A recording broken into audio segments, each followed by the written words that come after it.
Hi.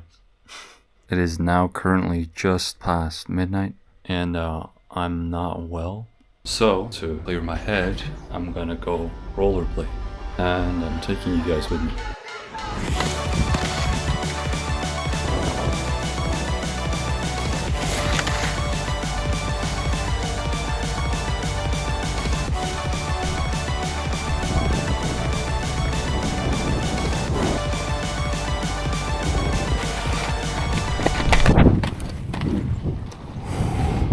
We're good. Look at this.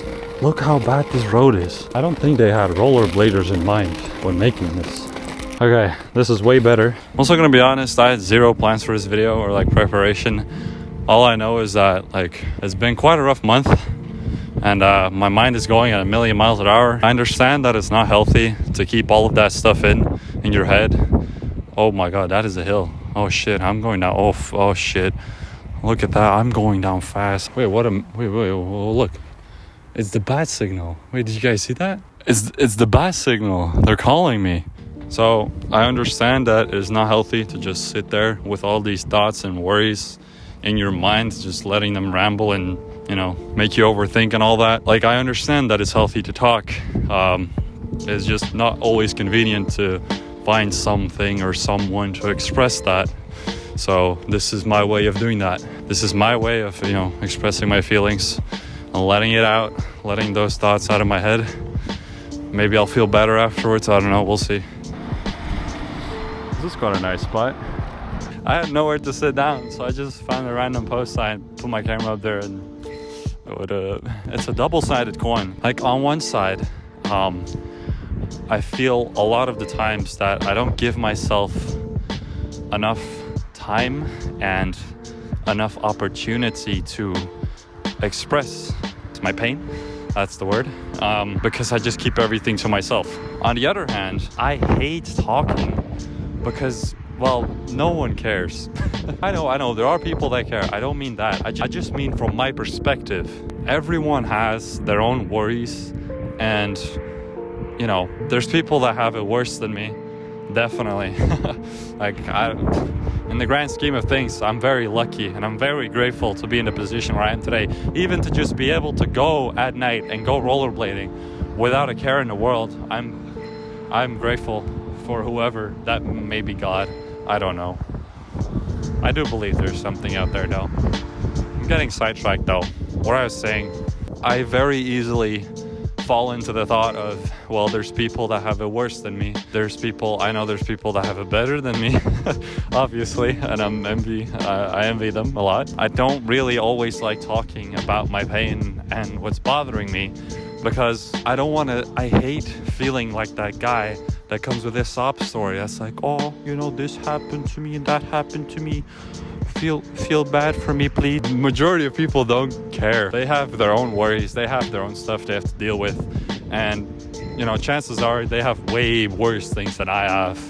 But yeah, that being said though, I just want to vent. Now, I do also want to say, which kind of almost contradicts what I just said, but pain can't be measured or can't be an objective thing, like a measurable item or quantity, if you will. What can hurt for me can maybe not hurt for someone else, and vice versa. Like, for me, for example, breaking my foot could be, painful, reasonably, physically, but for a kid who just got a waffle and then it fell on the ground, that can be earth-shattering pain. I'm definitely not speaking from experience. But I know it's a stupid example, but someone failing a test, that can sometimes lead to life-altering changes because of how much pain, like how much value in terms of pain they gave that feeling or that experience. And I feel like people are too easy to judge someone's pain. They see someone went through something and they're like, well, okay, but, it's not that bad. Like, it could have been worse. Like I just said, people have it worse. People have had worse. At the same time, though, you really do not know what that person is going through mentally. It is windy. I might have to check. There's a creepy tunnel. Should we go there? Yeah, let's go there. We have made it into the tunnel. I look like such a lunatic. If a bicyclist come by and sees me talking to myself at 1 a.m. in the middle of this tunnel thing, I'm gonna look insane. Man, my voice is echoing so much. It's kind of I feel like everyone in this fucking planet can hear me. Okay, we're gonna move. This month has been really painful for me. It's Christmas, it's winter, hot chocolate inside with your family, opening presents. It used to be like that for me. Up until I was 17. Right before my 18th birthday, I sadly had to say bye to one of, if not the closest person in my life, which was my mom. That was just before I turned 18, and I'm 23 now. And man, it hurts like hell. Every kid deserves a mom. And for the most part, as you grow up, they teach you everything except for how to be without them. And I had to, and still am learning that the hard way. I feel like a part of my childhood has just been taken away from me, and I was forced to grow up very fast. Because you're not mature at 17 or 18.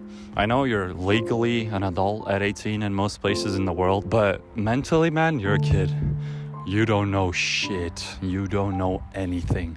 And I still don't. I'm saying this like I'm some wise unk that has figured out the secrets of the universe. No, I'm 23 at 1 a.m. on roller skates in the rain talking to myself. As I said, I don't want to be the feel bad for me, sob story, this and that happened. So I don't want to get too much into it. But, cancer. I fucking hate cancer, man. Took away my mom.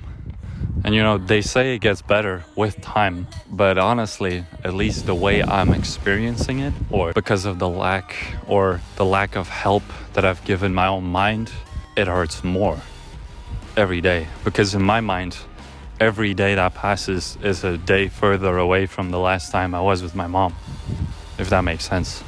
And that hurts because I know it doesn't make sense, but whenever something happens or something bad happens in my life, I'm always like, well, but it just happened. Like, we can turn things around.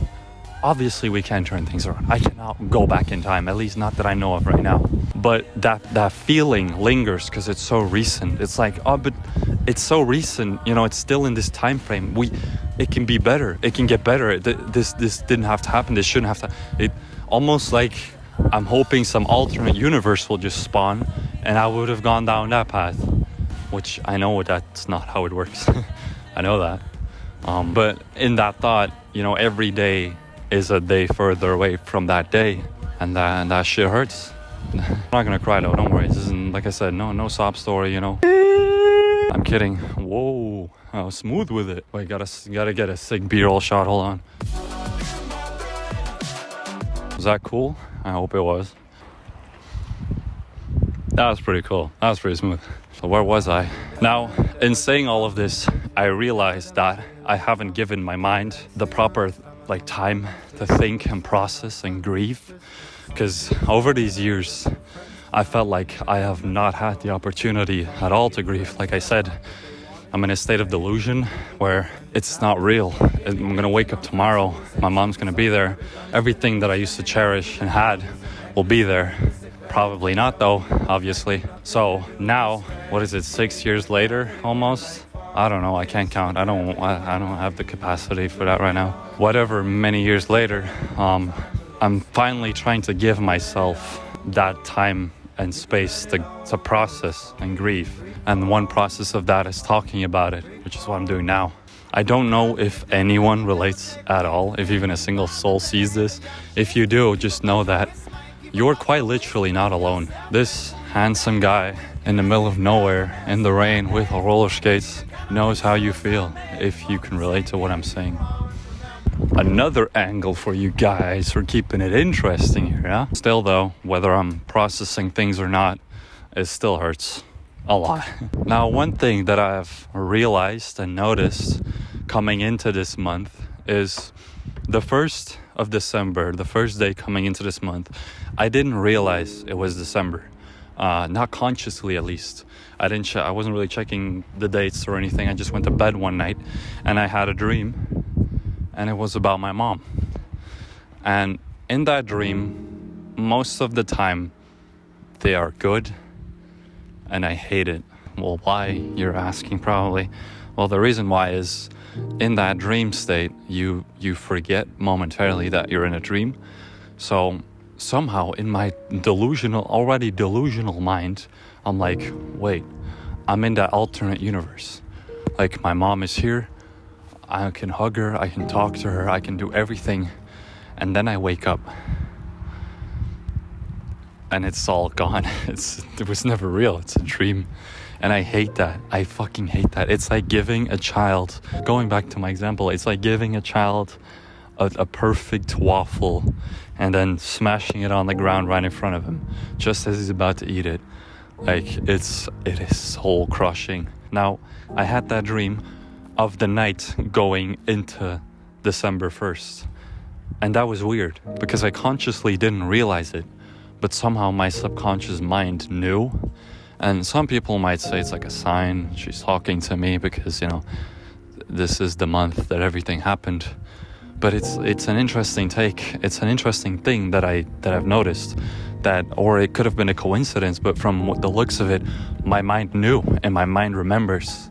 It stores this, even though my conscious mind doesn't. Maybe my subconscious or whatever higher being knows. And, you know, that also reminds me that, like, a lot of my conscious mind has deleted stuff, like memories, feelings, events, straight up deleted. I don't remember. I don't know. I've heard that it's your mind protecting yourself. Like, if you can't remember it, well, you know, it hasn't happened, right? I don't know, man. It's fucking weird. Okay, you guys are probably bored already. My battery is almost dead. Oh my god, bro. Action cameras, man. They really are meant to just capture the action. 2 seconds though of action, just like me in bed.